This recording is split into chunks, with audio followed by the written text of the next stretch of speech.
ఓం శ్రీమాత్రే నమః. ఓం నమో వెంకటేశాయ. అందరికీ నమస్కారం అండి. ఈరోజు మన వీడియో రథసప్తమి రోజు సూర్యునికి ఏ నైవేద్యం చేసుకోవాలి, ఎలా చేసుకోవాలి అన్న దాని గురించి. రథసప్తమి రోజే కాదండి, ఎప్పుడు సూర్యభగవానునికి నైవేద్యం చేసినా కూడా పాయసాన్ని నైవేద్యంగా సమర్పించాలి. రథసప్తమి రోజు చేసే ఈ పాయసం ఆవు పిడకల మీద చేస్తారండి.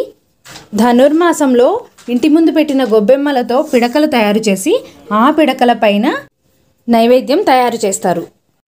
పిడకలు పెట్టి దానిపైన పాలు పొంగించి నైవేద్యం చేయడం కుదరని వారు ఇలా స్టవ్ మీదే చుట్టూ ఆవు పిడకలు ఉంచి కర్పూరం పెట్టి ఏకహారతితో స్టవ్ వెలిగించి పాలు పొంగించవచ్చు.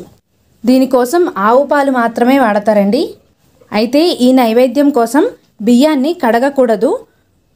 కొత్త పంట బియ్యం తీసుకొని అందులో ఆవు నెయ్యి కలిపి రెడీగా ఉంచుకోవాలి. తర్వాత పాలు పొంగించుకొని పాలు పొంగిన తరువాత మాత్రమే ఈ నెయ్యితో కలుపుకున్న బియ్యాన్ని పాలలో వేసి ఉడికించుకోవాలి. ఈ బియ్యాన్ని ఇంట్లో ఉన్న వారందరి పేర్లు చెప్పుకొని సూర్యనారాయణ మూర్తిని తలుచుకొని ఆయుర్దాయం ఆరోగ్యం బాగా ఉండాలి అని మనం పెట్టుకున్న పాల గిన్నె చుట్టూ తిప్పుకొని అందులో వేయాలి.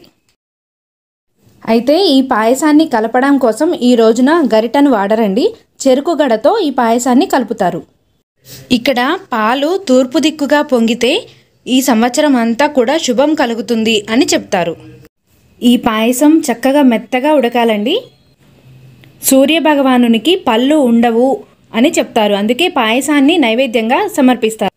దక్షయజ్ఞ సమయంలో వీరభద్రుడు సూర్యనారాయణ మూర్తి పళ్ళన్నీ కూడా పీకేశాడు, అందుకే ఆయనకి పళ్ళుండవు అని చెప్తారండి.